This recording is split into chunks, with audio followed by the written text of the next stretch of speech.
Bonsoir à tous, j'espère que vous allez bien aujourd'hui. Alors petite vidéo Burn Outdoor pour parler un petit peu d'un sujet que je trouve intéressant, c'est le rapport qu'on peut avoir avec ses émotions dans le quotidien. Quelles que soient les émotions, ça peut être la colère, la joie, la tristesse, la jalousie, n'importe. Une émotion qu'on peut avoir, qu'on peut ressentir et qui parfois peut nous donner une source d'énergie et de vitalité sans limite et parfois peut nous bloquer et nous figer comme un glaçon. Et ce qui est intéressant justement par rapport à ces émotions, c'est lorsqu'on est confronté à celles-ci, c'est tout simplement de les observer pour pouvoir comprendre d'où elles viennent. Et lorsqu'on les observe, on est totalement transparent face à ces émotions, on est dans une vérité, on est à la recherche également d'une certaine honnêteté. Alors souvent, on peut dire que ces émotions proviennent d'un élément déclencheur qui vient de l'extérieur. Et oui, c'est un fait, effectivement, ça peut être une personne, ça peut être un travail, ça peut être un événement qui nous provoque cette émotion.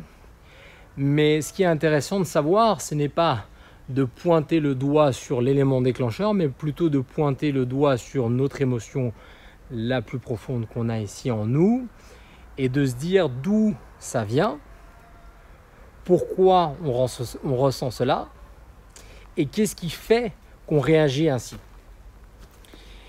On prend par exemple, je ne sais pas, la jalousie. Si quelqu'un est jaloux par exemple, il va ressentir quoi ? La colère envers la personne qui le rend jaloux, que ce soit un ami ou un petit ami ou autre. Mais ça va réveiller quoi à l'intérieur de lui? Et c'est ça la question qui est intéressante. C'est de savoir, ok, ça va réveiller quoi? Peut-être un manque de confiance.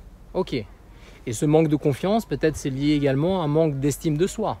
Ok. Et puis ce manque d'estime de soi, ça peut être en lien aussi au fait que on se sent un petit peu rejeté. On a peur de ne plus être aimé. Ok. Et puis après, on peut aller chercher un peu plus en profondeur et se dire, ok, la jalousie, ça m'a amené à comprendre que peut-être j'avais pas assez d'estime de moi, peut-être j'avais pas assez de confiance en moi, peut-être que je m'aimais pas assez, j'avais l'impression d'être rejeté, de faire peut-être un parallèle avec un événement qu'on avait déjà eu dans une ancienne relation, que ça soit amicale ou en couple, ou de quelque chose en lien avec son enfance.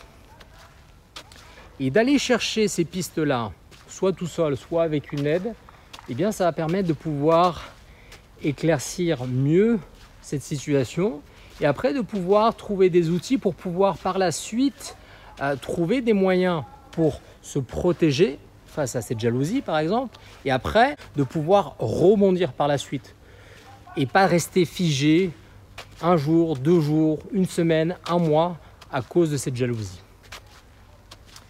Ce qui est important aussi, par exemple, si on prend l'exemple de la jalousie, c'est que on a souvent tendance, et je pense que c'est une des raisons pour laquelle on a tendance à être jaloux, c'est qu'on a l'impression que l'autre personne nous appartient. C'est mon ami, c'est ma petite amie, c'est mon petit copain, c'est mon si, c'est à moi. Mais en fait, personne n'appartient à personne. Moi, je n'appartiens à personne et la personne avec qui je suis, ami ou petit ami, ne m'appartient pas.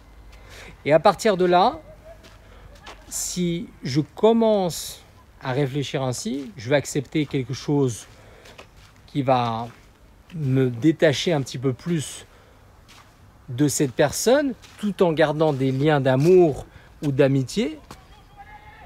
Et ça va me permettre également de pouvoir me centrer un petit peu plus sur moi-même et sur ce que je ressens. Donc ça, c'est important parce que depuis tout petit, on est conditionné dans ça, dans ce moi, c'est à moi, ça m'appartient. Et au final, pas grand-chose nous appartient. Du jour au lendemain, tout peut disparaître et tout peut aller très très vite. Et c'est pas évident de penser comme ça. Et moi, j'essaye maintenant de me mettre un petit peu dans cette configuration et c'est vraiment pas du tout évident. Mais à chaque fois que je suis dans une situation où j'ai l'impression de ressentir de la jalousie, eh bien je me dis, bah, lui c'est pas moi, lui ne m'appartient pas, ou elle ne m'appartient pas. Lui perçoit les choses d'une façon, moi je les perçois d'une autre façon, et à partir de là, je le laisse, ou je lui laisse son espace, il me laisse ou elle me laisse son espace, et puis voilà. Et on est dans une relation après qui va, je pense, quelle que soit la relation, être un peu plus saine et un peu plus dans un amour qui se rapproche d'un amour où on n'attend rien en retour, donc plutôt quelque chose d'inconditionnel et non pas de conditionnel. Voilà pour aujourd'hui, et moi je vous dis à très bientôt pour la prochaine vidéo.